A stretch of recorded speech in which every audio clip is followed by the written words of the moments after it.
Eva Braun a tourné 4 heures de film qui sont la matière brute de nos émissions. Nous les présentons sans montage, tels qu'ils ont été trouvés après la guerre.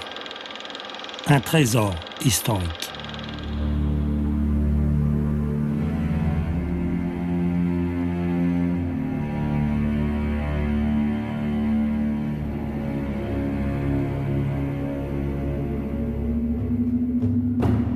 Le général SS Sepp Dietrich est assis à côté de Gretel Braun. Il semble familier. Eva filme cet impitoyable chef de la garde personnelle d'Hitler. Elle le filme avec des enfants, car toutes ces brutes font comme Hitler, ils montrent qu'ils peuvent perpétrer des crimes de masse et être humains, très humains. Comme quoi le mal n'est pas banal. Il se donne les apparences du banal, mais il est le mal. Sepp Dietrich est un ancien boxeur devenu garde du corps d'Hitler dans les années 20. Remarqué par sa brutalité, il est l'un des assassins de la nuit des longs couteaux de juin 1934 et laissera derrière lui pendant la guerre dans toute l'Europe un long cortège d'atrocités, dont la plus connue est le massacre des prisonniers américains de la bataille des Ardennes.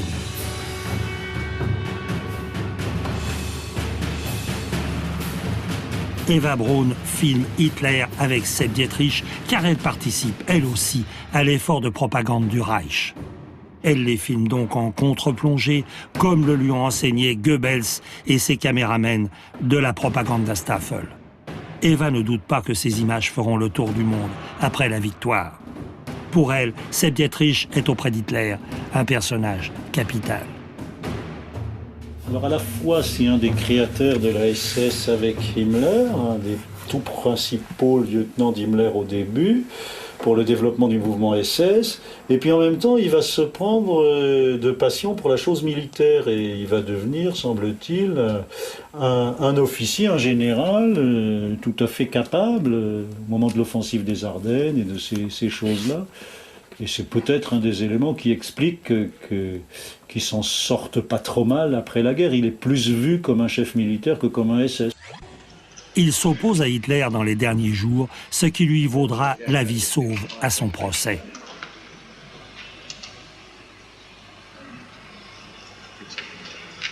Fritz Eckmann.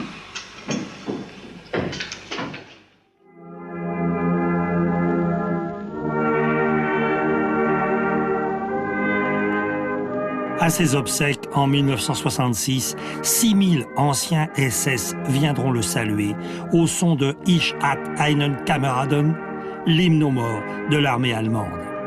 Pendant la guerre, le maréchal von Rundstedt avait dit de lui « Il est correct, mais c'est un crétin ». Malaparte écrit dans Caput. Une froide cruauté s'était peinte sur le visage de l'Obergruppenführer Dietrich quand je lui avais raconté que les prisonniers soviétiques mangeaient les cadavres de leurs camarades. Dietrich s'était mis à rire. J'avais été extraordinairement attiré par son visage pâle, la froideur incroyable de ses yeux, sa petite bouche de poisson. Dietrich s'était mis à rire et il avait demandé « Il mangeait de bon appétit ?» Malaparte écrit encore dans Caput. Au cours de ma longue expérience de guerre, je m'étais rendu compte que l'Allemand n'a pas peur du tout de l'homme fort, de l'homme armé qui l'affronte avec courage et lui tient tête. L'Allemand a peur des êtres désarmés, des faibles, des malades. Ce qui pousse l'Allemand à la cruauté, aux actes les plus froidement, les plus méthodiquement, les plus scientifiquement cruels, c'est la peur des opprimés, des vieux, des femmes, des juifs. Bien qu'il s'efforce de cacher cette peur mystérieuse, il est fatalement amené à en parler. À table en particulier, où la chaleur du vin et des aliments et le besoin inconscient de se prouver à lui-même qu'il n'a pas peur, poussent l'Allemand à se découvrir, à s'abandonner, à parler d'exécution, de massacre, avec une satisfaction morbide qui révèle non seulement la rancœur, la jalousie, la haine, mais une pitoyable fureur d'abjection. La mystérieuse noblesse des opprimés, des malades, des faibles, des gens désarmés, des vieillards, des femmes, des enfants. L'Allemand la perçoit, la sent, l'envie et la redoute, peut-être plus qu'aucun peuple en Europe. Et il en tire vengeance. Il y a une sorte d'avilissement voulu dans l'arrogance et la brutalité de l'Allemand, un profond besoin d'auto-dénigrement dans son impitoyable cruauté, une fureur d'abjection dans sa peur mystérieuse.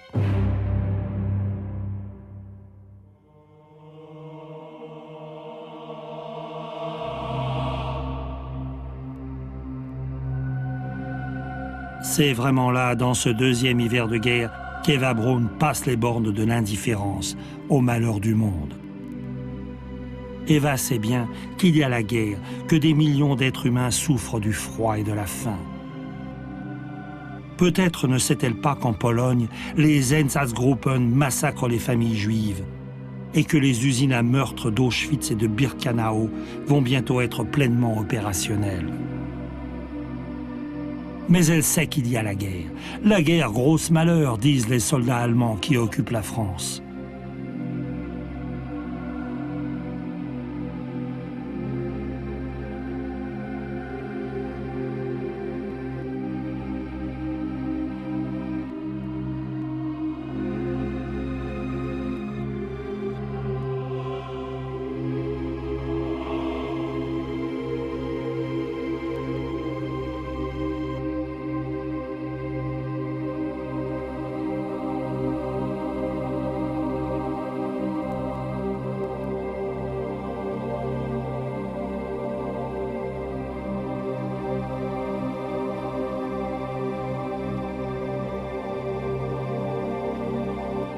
Eva Braun a une vocation au bonheur.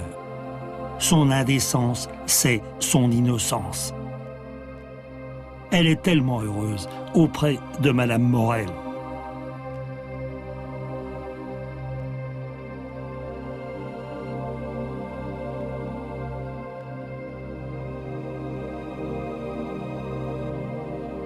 Malaparte continue, toujours dans Caput. J'étais allé, quelques jours plus tôt, dans le ghetto de Varsovie. J'avais franchi le seuil de la ville interdite, ceinte de cette haute muraille de briques rouges que les Allemands ont construite pour enfermer le ghetto à la porte gardée par des SS armés de mitrailleuses. J'avais été atterré par le silence de glace qui régnait dans les rues, bondé d'une lugubre population apeurée et déguenillée. J'avais avec moi un garde noir, un grand jeune homme blond au visage maigre, au regard clair et froid. Il marchait au milieu des Juifs comme un ange du Dieu d'Israël. Le silence était léger, transparent.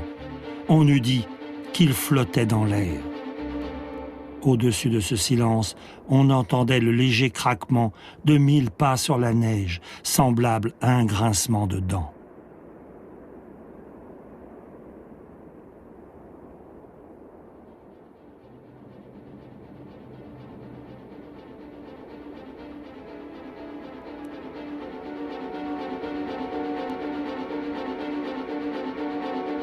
Caput est un mot familier allemand, popularisé pendant la guerre, qui veut dire cassé, fini, démoli. C'est un mot qui vient de l'hébreu caparot et a donné aussi le mot français capot à la belote. Le photographe personnel d'Hitler, Heinrich Hoffmann, commence à se demander si l'Allemagne, elle aussi, n'est pas caput. Il a encore le cœur à plaisanter avec le jeune docteur Brandt, qu'Hitler considère comme le type parfait de l'Arien. Brandt a soigné le Führer un moment et se retrouve en 1946 dans la prison de Nuremberg pour avoir dirigé le programme d'euthanasie. Condamné à mort et pendu.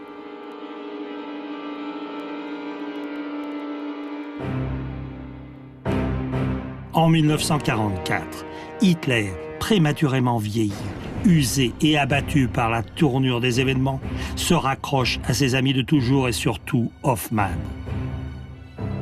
Mais les paroles de réconfort ou les rêves d'armes secrètes ne sauveront pas Hitler et son gang d'assassins. Après la guerre, dans un tribunal glacial, Heinrich Hoffmann sera jugé et à travers lui, la propagande du Reich. C'est le procès de Goebbels qui n'a pas eu lieu puisque le ministre s'est suicidé. C'est le procès des 5 millions de clichés pris par Hoffmann depuis le début du nazisme. Mais la Propagandastafel de Goebbels et les photographes professionnels et amateurs venus du monde entier ont fait un nombre astronomique de portraits et de plans d'Hitler. Et Hoffmann peut se défendre. Il n'est pas le seul à l'avoir encensé, le Führer. Il n'est vraiment pas le seul à avoir écrit des livres. Hoffmann se défend avec l'énergie du désespoir devant des juges qui ricanent, mais qui, peut-être, siégeaient il n'y a pas si longtemps dans les tribunaux du Reich. La sentence sera modérée et Hoffmann s'en tirera plutôt bien par rapport à ce qu'il a fait. Regardez-le, à peine 3 ans plus tôt sur la terrasse, filmé par Eva, faisant le bouffon pour Hitler, avec les autres nazis comme ici Hermann Hesser, autre personnage insensé de la bande. Hesser est l'auteur d'un ouvrage fondamental, publié à Berlin en 1939, La peste juive. Hesser, c'est un vieux compagnon, c'est un des premier compagnon de Hitler dans le parti nazi vers 1920. Un antisémite fou aussi. Oui. Et qui n'est pas un intime de Hitler, mais justement, c'est significatif que de temps en temps, il le rencontre et il l'invite au Berghof. Il y a aussi un effet de retrempage dans les origines, là, très clairement. Voilà, il est avec Hesser, qui a l'air vraiment d'un crétin. Vraiment. Il était secrétaire d'État au tourisme à Hesser. Vous vous rendez compte ? En 1943. En pleine guerre, il devient secrétaire d'État, oui. Au tourisme. Le tourisme en Allemagne, ça devait être quand même imité, non ? Alors évidemment, ça paraît comme une blague de se dire qu'il est ministre du tourisme dans l'Allemagne, alors qu'il y a 2000 bombardiers qui dévastent l'Allemagne tous les jours, en permanence. Eh bien, ça a du sens si on se place dans une espèce de rêve comme ça, éveillé, en se disant, après la victoire, ça sera le plus grand pays d'Europe au point du tourisme. C'est en fait une idée après la victoire, quoi. Je rapprocherai ça d'un propos de Hitler à Leni Riefenstahl, quand il la reçoit une dernière fois au Berghof à l'occasion de son mariage, au printemps 1944. Et il lui dit... Certes, nos villes sont bombardées, mais j'ai tout fait photographier pour reconstruire à l'identique. Et puis, vous savez, grâce à moi, l'Allemagne a gagné des régions touristiques très importantes, en Autriche et dans les Sudètes en particulier. Et donc, il n'y a plus aucune raison que les Allemands aillent en vacances à l'extérieur. Ils pourront, grâce à moi, aller en vacances en Allemagne. Et là, quand il dit ça, il ne pense pas à l'Ukraine et à la Crimée. Il pense aux Sudètes et au Tyrol.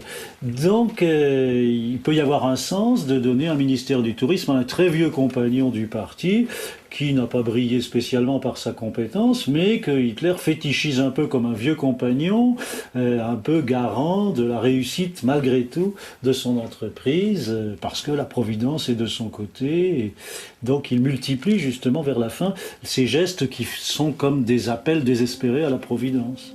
Quand on voit ces images-là, qui sont des images à la fois intimes, décontractées, mais en même temps qui sélectionnent, qui isolent des personnages d'une extrême importance et dont je pense Eva comprend l'extrême importance. Il y a évidemment le Führer de l'Allemagne, mais il y a aussi Albert Speer qui Eva est bien placée pour s'en rendre compte, l'un de ses principaux collaborateurs. même s'il n'a pas encore le rôle écrasant de ministre de l'armement, c'est-à-dire en gros de toute l'industrie et de toute l'économie allemande, qu'il va occuper de 1942 avec une autorité croissante jusqu'à l'extrême fin du régime. C'est donc un homme extrêmement important, aussi important dès cette époque que Goebbels, par exemple, pour ce qui est de la propagande. Et on le voit d'ailleurs se pavaner, se rengorger. Et c'est Eva qui tourne tout ça, ce qui accrédite l'idée qu'elle tourne pour l'avenir et pour la gloire du régime elle-même et pour sa propagande, au moins après la victoire, de même que sans doute ces films ont une fonction de séduction pendant le combat à l'égard du Führer lui-même.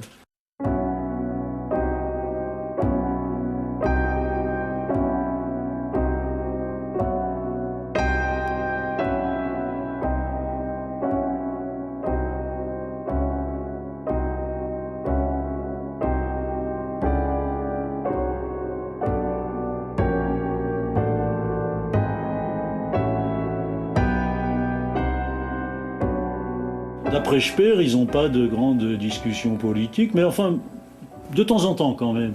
De temps en temps, Hitler lui fait des confidences, et puis je rappelle que Speer a quand même sauvé sa tête en dissimulant pas mal de choses, donc on peut penser que dans ses mémoires, en 1969, il en dissimule encore un bon paquet. Et donc, quand il dit que Hitler lui exposait pas souvent ses idées politiques et encore moins militaires, il faut peut-être voir des exceptions. Et lui-même fait une exception, parce qu'en 1936, il reçoit le cardinal Faulhaber, le cardinal archevêque de Munich, et en sortant d'un entretien assez tendu, semble-t-il, de plusieurs heures avec Faulhaber, il dit à Speer: je serai, si je réussis, le plus grand homme de tous les temps, et si j'échoue, je serai le plus maudit de tous les temps. Il a dit une parole comme ça à Speer. Vous savez, nous avons fait un film sur la traque des nazis après la guerre, et on n'est pas encore revenu du fait que Speer n'ait pas été condamné à mort et pendu à Nuremberg. On n'en est pas encore revenu. On trouve ça inimaginable. Il était à peu près 10 fois plus coupable que tous les autres. Et il a cette particularité, c'est qu'il se repent. Il est le seul à se repentir, mais tout en niant le plus grave, c'est-à-dire sa connaissance du génocide des Juifs, et donc sa participation. Le grand architecte du procès, c'est le procureur américain Robert Jackson, et que Jackson a un souci pédagogique dans ce procès. C'est que les nazis soient jugés de manière régulière, qu'on leur fasse un procès régulier où ils aient tout loisir de se défendre et de s'expliquer sur leur conduite, après quoi donc les sanctions seront justes au regard de l'histoire. Et si le mot avait existé, Jackson aurait dit: le négationnisme sera impossible. C'est vraiment son but, que ce ne soit pas une justice de vainqueur, une justice barbare de quelqu'un qui a la force pour lui, mais que le droit s'introduise. Et donc le repentir de Speer, le fait que Speer reconnaisse un peu de sa responsabilité, et que, à ce titre, il n'écope que de 20 ans de prison au lieu de la peine capitale, c'est une chose qui... Je ne dis pas que Jackson l'a voulu, parce que ça s'est joué un petit peu dans le hasard des délibérations et des bisbilles, notamment américano-soviétiques, dans ces délibérations, puisque, disons, les soviétiques voulaient tuer tout le monde et les occidentaux étaient plus portés à l'indulgence. Donc il y a eu négociation, un peu de marchand de tapis, où Speer s'est pris ses 20 ans, qui ont d'ailleurs été, je ferai observer pour lui, la peine la plus dure possible, puisque c'est un quadragénaire. Il prenait 10 ans. Il pouvait rouvrir un cabinet d'architecte à la sortie, il prenait 20 ans et il les faisait jusqu'au bout. Il sortait à 60 ans à l'âge de la retraite et il pouvait difficilement rouvrir son cabinet d'architecte ou reprendre une véritable carrière. Et donc ces 20 ans ont été en fait la punition la plus terrible de toutes. Mais c'est vrai qu'il a sauvé sa tête d'une manière parfaitement anormale et immorale par rapport à quelqu'un comme Sauckel, qui était en quelque sorte son subordonné, puisque lui commandait tant de millions de travailleurs pour son économie, et c'est Sauckel qui les rasiait dans l'Europe entière, et à ce titre a été pendu. Baldur von Schirach, condamné comme Speer à 20 ans de prison, avait été le chef de la jeunesse hitlérienne. Il avait épousé la fille d'Hoffmann, le photographe. Hitler l'avait nommé en 1940 Gauleiter de Vienne, c'est-à-dire véritablement vice-roi d'Autriche. Au Berghof, il faisait de longues promenades conciliabules avec le Führer. Son parcours est assez étonnant. Il a tout faux. Né à Berlin en 1907 d'un père aristocrate et d'une mère américaine, il aurait pu rester tranquillement aux États-Unis.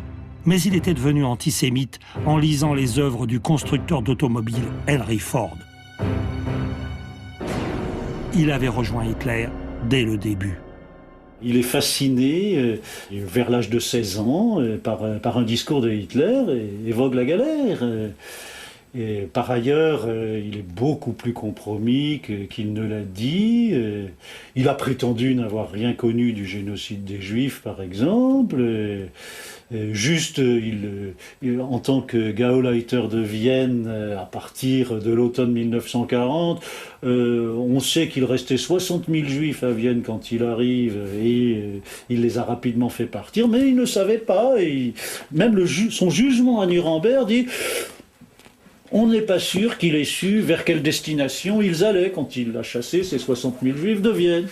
Donc voilà, il a aussi sauvé sa tête d'une manière scandaleuse. Par ailleurs, on apprend que justement il fréquentait beaucoup moins, le couple Schirach fréquente beaucoup moins le Berghof à partir de fin 1935, et on peut soupçonner qu'il y a un rapport étroit.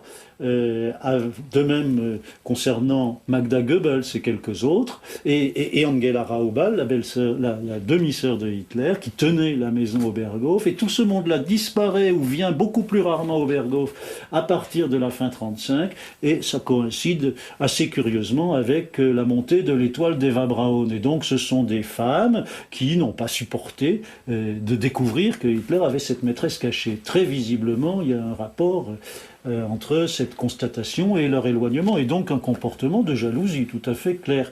Donc du coup, le couple Schirach vient beaucoup moins au Berghof, mais nous apprenons que le dirigeant nazi qu'il fréquentait le plus s'appelait Heinrich Himmler. Et il y avait effectivement une passerelle évidente, une autoroute entre la Hitlerjugend et le recrutement du mouvement SS. Eva Braun a filmé sur la terrasse les pires des assassins. Himmler, chef suprême de la SS. Heydrich, chef suprême de la sécurité du Reich, et un personnage qui pourrait bien être Müller, chef suprême de la Gestapo. Très rarement photographié et encore moins filmé.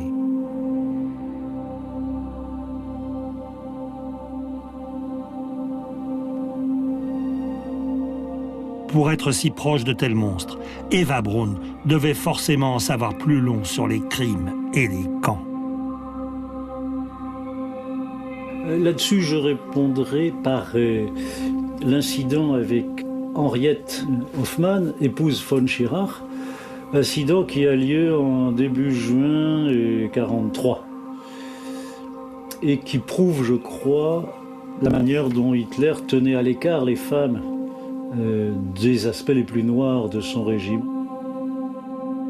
Henriette revient d'un voyage en Hollande, où elle lui dit qu'elle a vu le départ de femmes juives pour une destination inconnue. Elles étaient maltraitées, on mettait les Hollandais à l'écart en disant « les Ariens, tirez-vous ». Elle-même a vu ça depuis sa chambre d'hôtel.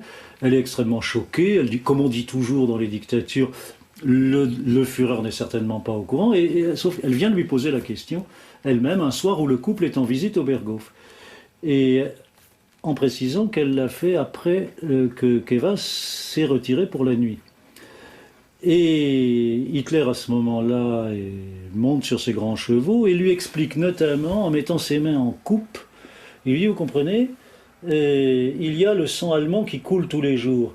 Et alors, si on ne veut pas que ça soit en pure perte, il faut qu'une quantité égale de sang juif coule également tous les jours.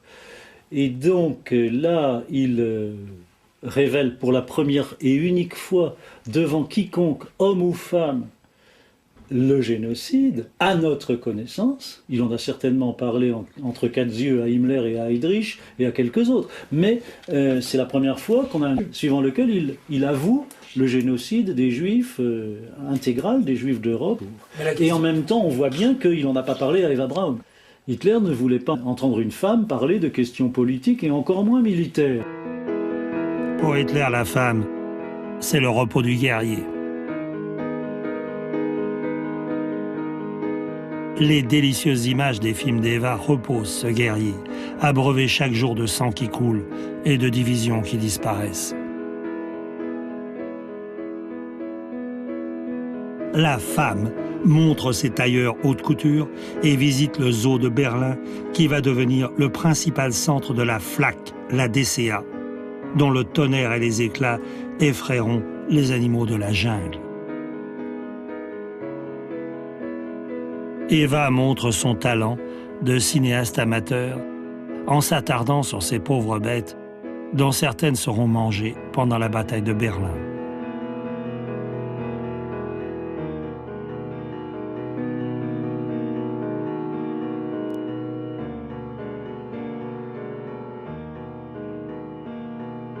Pendant que les derniers Waffen-SS de la division française Charlemagne se battront contre les Russes.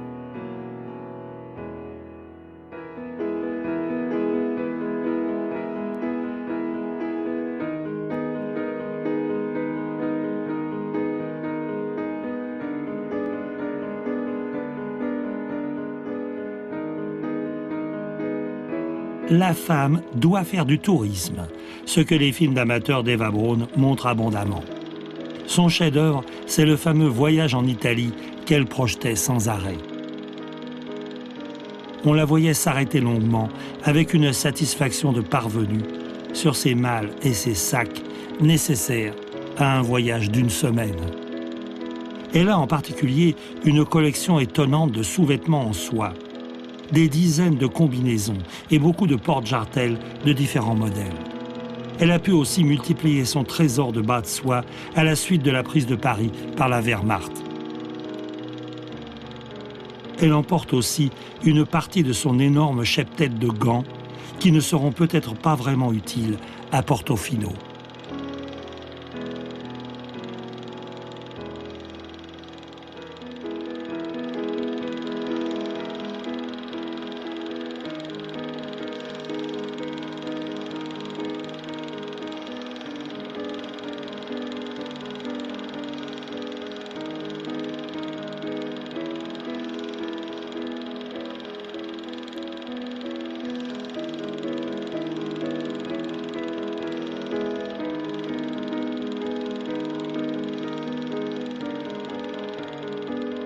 Ce qui nous donnera ensuite d'intéressants documents filmés sur la mode des années 40 et particulièrement celle des maillots de bain.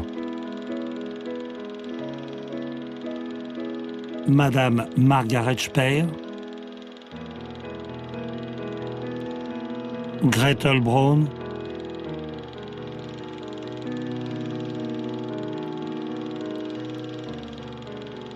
un petit colporteur fasciste de Portofino, personnage d'Amarcord de Fellini.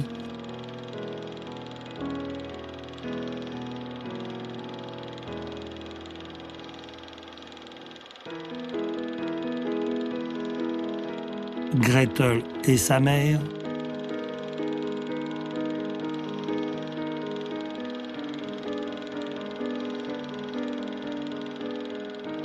Deux touristes allemandes facilement reconnaissables.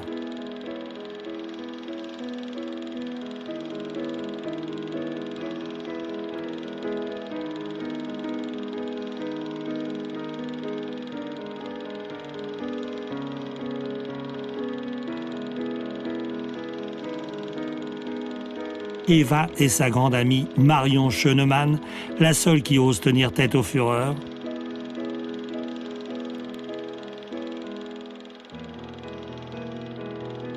La vente de l'artisanat des religieuses d'un couvent de Florence.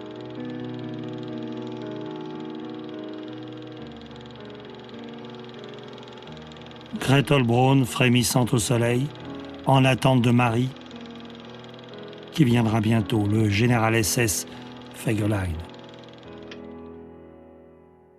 Quelques images aussi qui devaient plaire au Führer, du Vésuve en éruption, semblable à sa guerre.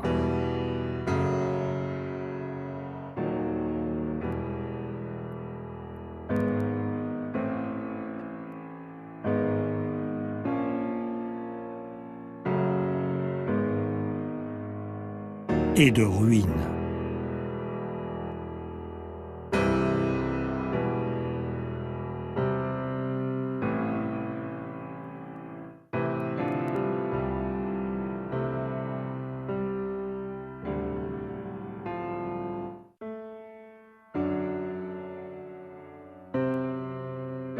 Les femmes du Berghof, autour d'Eva, sont bien entendu les épouses des dignitaires et des secrétaires qui suivent le Führer partout, à la chancellerie de Berlin, dans ses quartiers généraux de campagne et ici au Berghof.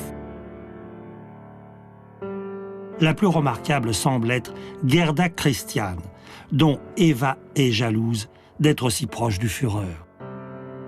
Née Gerda Daranowski en 1913, elle était devenue, en 1937, la principale assistante d'Hitler. Elle épouse un officier de marine et devient Gerda Christian. Elle sera fidèle jusqu'au bout au Troisième Reich et même jusqu'à sa mort en 1997. Dans son livre « Les tentatrices du diable », François Delplat rapporte ses propos de secrétaire recueillis après la guerre. Pendant les repas, Eva Braun se mêlait très peu à la conversation, du moins dans les premières années. Plus tard, quand elle eut acquis plus d'assurance, elle y prenait part suivant son humeur du moment. Je la voyais s'énerver chaque fois que Hitler continuait à discourir sur un de ses thèmes favoris, au lieu de quitter la table, une fois le repas terminé. Elle manifestait ostensiblement son impatience. Pendant les années de guerre, sûre de l'ascendant qu'elle avait pris sur Hitler, elle osa même lui lancer des regards réprobateurs ou demandait à haute voix l'heure qu'il était. Hitler interrompait alors brusquement son monologue et levait la table en s'excusant de son bavardage.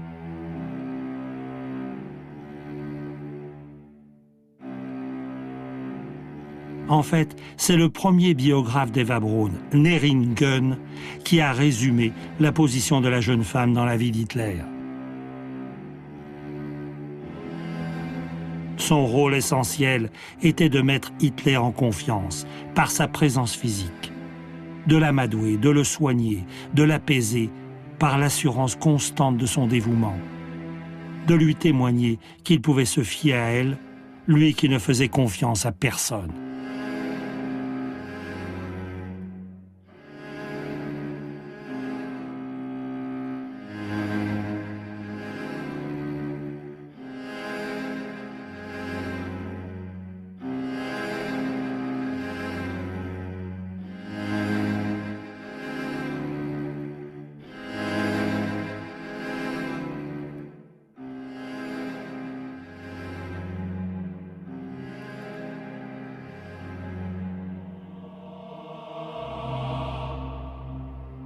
L'avant-dernier anniversaire d'Hitler, le 20 avril 1944, est un témoignage assez impressionnant de cette fidélité d'Eva Braun jusqu'à la fin. Elle lui montre les cadeaux qui vont remonter le moral du Führer. Le portrait de sa mère, morte si jeune d'un cancer, après avoir été mal soignée, peut-être par un médecin juif. Et bien d'autres témoignages de la ferveur nazie encore intacte.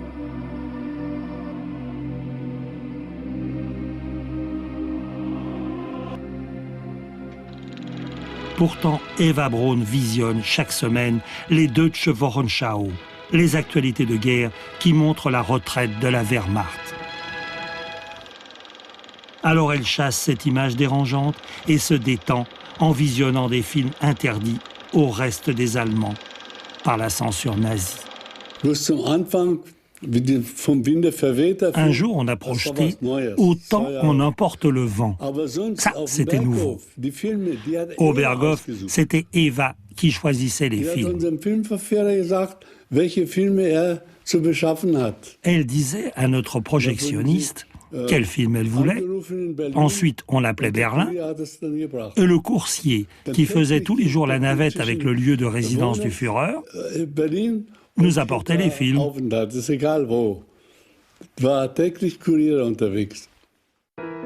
Autant en emporte le vent restera le film préféré d'Eva Braun. Hitler est jaloux de Clark Gable et préfère Le Dictateur de Chaplin qu'il verra 10 fois et qui le fera toujours rire.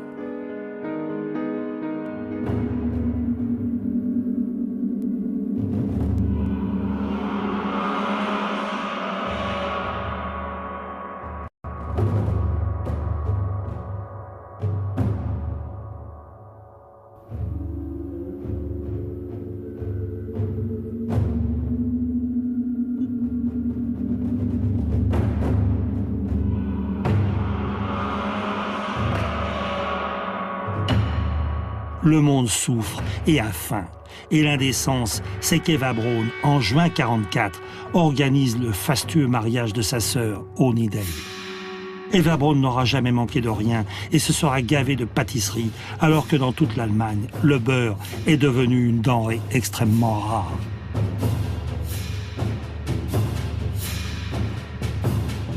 Les dieux baffrent quand ils sont à leur crépuscule.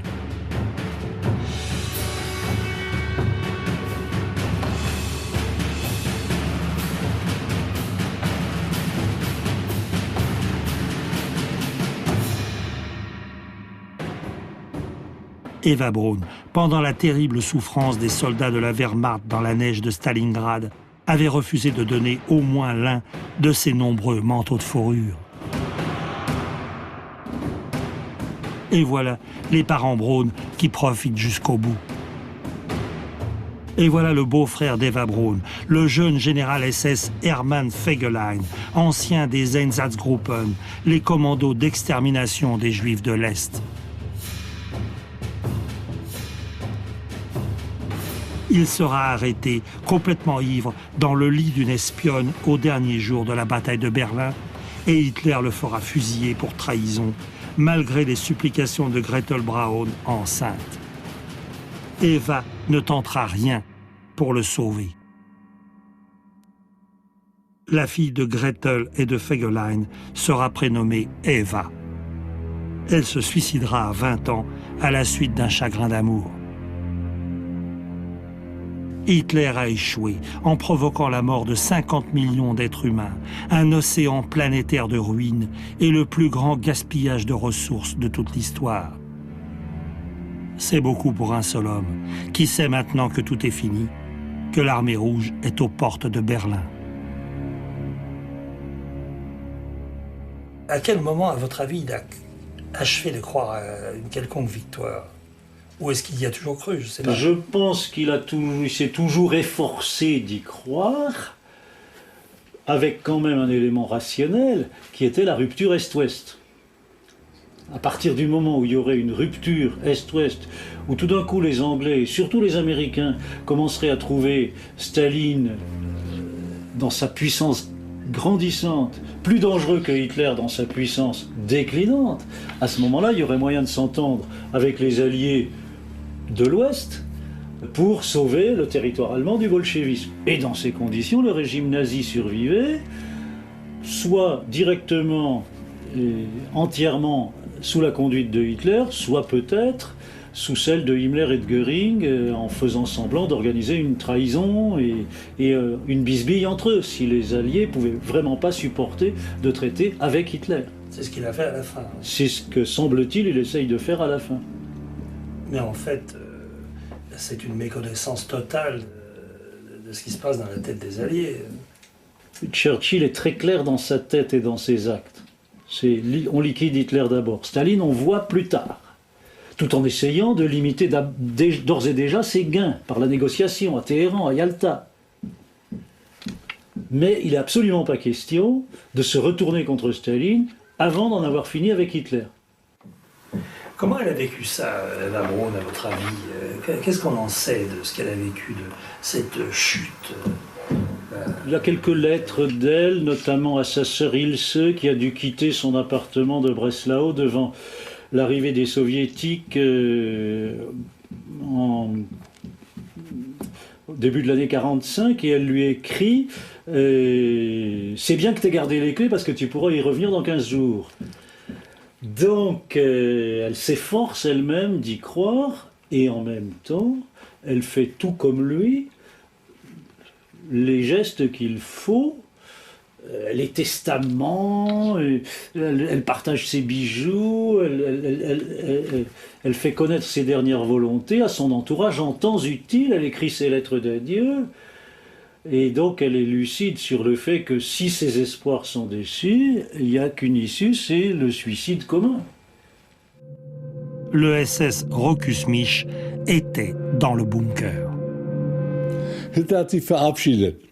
Im Gang habe ich sprechen J'ai gehört. entendu Hitler parler dans les couloirs.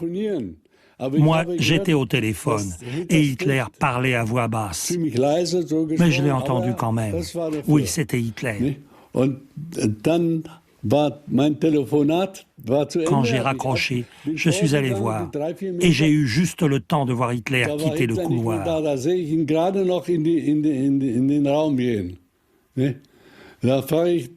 J'ai demandé aux autres, qu'est-ce qui se passe? Ils m'ont dit, le Führer vient de faire ses adieux. Moi j'ai dit, ah bon? Et puis ça a été le silence total.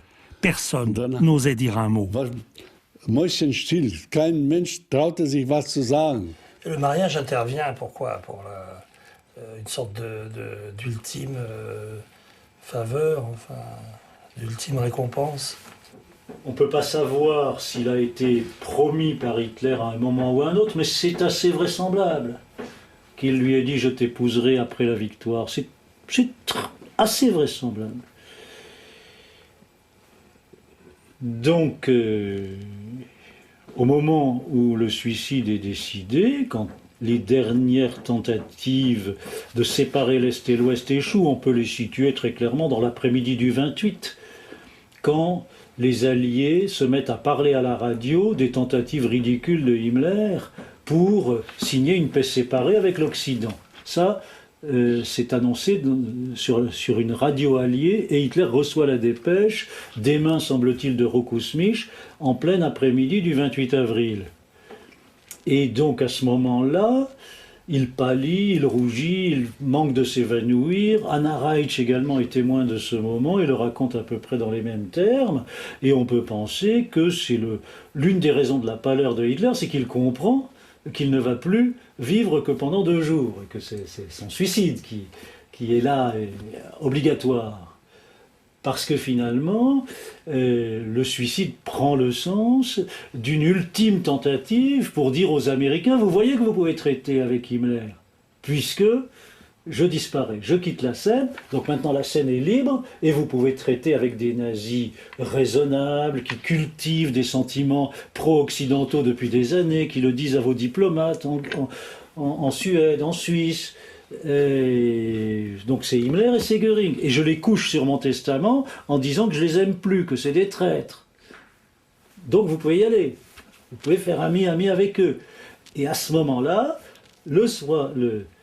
dans le même temps où j'écris ce testament, qu'il est déchoit de toute idée d'être mes héritiers, j'épouse Eva Braun et je fais fusiller celui qui, du même coup, devient mon beau-frère, c'est-à-dire Hermann Fegelein, qui n'est autre que le correspondant de Himmler dans le bunker. Comme preuve que je suis bien fâché avec Himmler, je vais jusqu'à fusiller un bonhomme dont je fais quelques heures après mon beau-frère à titre posthume. Ça vous prouve bien que je suis fâché avec Himmler, non? Bon, c'est une interprétation possible du mariage. Est-ce que c'est le ressort principal de la décision? On ne le saura jamais. Mais bon, c'est un aspect, de toute façon, avec Hitler, pratiquement toutes ses décisions ont des aspects comme ça multiformes et multifacettes.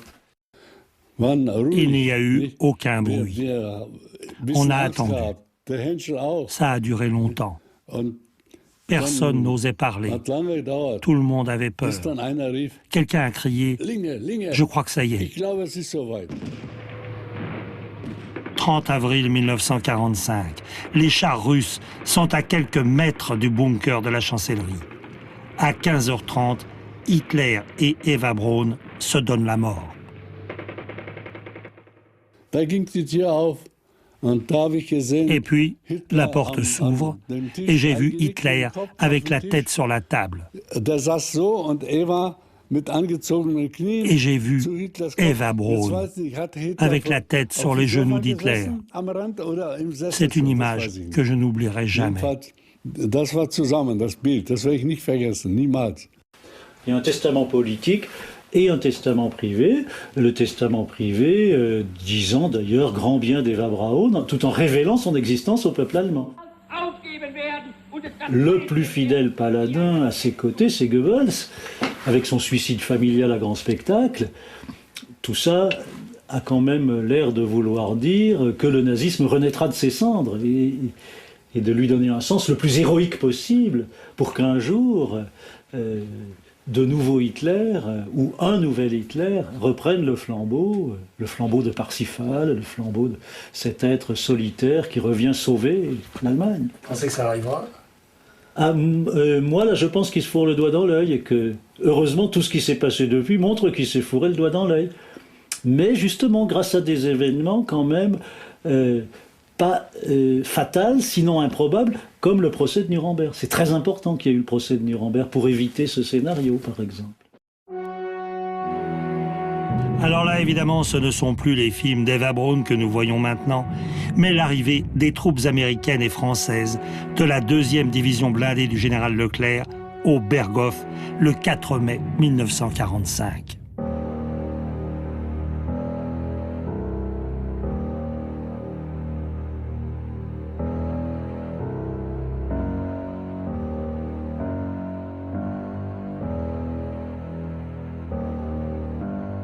Dans ces ruines, chacun de ces soldats pouvait se dire qu'il n'avait pas combattu en vain. Tout semblait encore possible. C'était le temps où l'innocence avait vaincu l'indécence. Le temps où un capitaine de parachutistes de la 101e division aéroportée américaine, installé devant l'écritoire en or de Göring, faisait l'inventaire des œuvres d'art pillées dans toute l'Europe.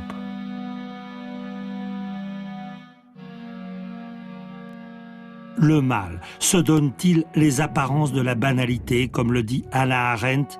Y a-t-il donc une banalité du mal qui le rend si dangereux parce qu'il est dissimulé, camouflé, d'allure débonnaire et inoffensif? Non, répond Norman Mailer dans son dernier livre sur l'enfance d'Hitler. Le mal est le mal. Il pille, il tue, il détruit. Il a pris le visage hideux du nazisme. Il en a pris d'autres et il peut encore en prendre d'autres.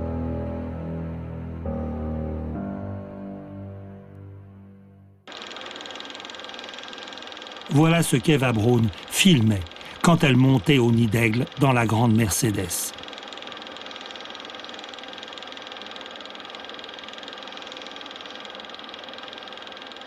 Eva Braun est morte depuis longtemps. Et voilà ce que nous pouvons filmer aujourd'hui.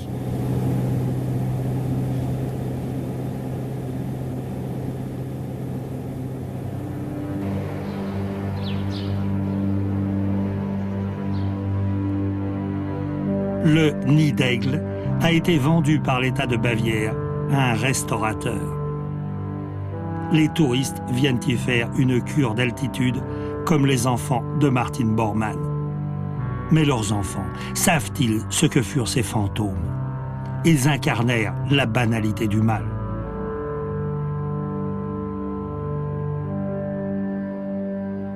Un mal qui s'oublie et qui revient toujours. Partout. L'histoire de l'humanité est une histoire de meurtre. Je pense que c'est un luxe de penser que le meurtre, on pourrait en finir avec cette idée de meurtre. Je pense que c'est la philosophie des Lumières, c'est le XVIIIe siècle. Et donc, à l'échelle de l'histoire, c'est avant-hier. Sinon, le meurtre est légitime, simplement. À l'intérieur d'une société, il y a des lois disant « tu ne tueras pas ». Sauf en guerre. Mais dans l'affrontement des sociétés, évidemment, le meurtre est tout à fait légitime et nécessaire, et c'est un devoir.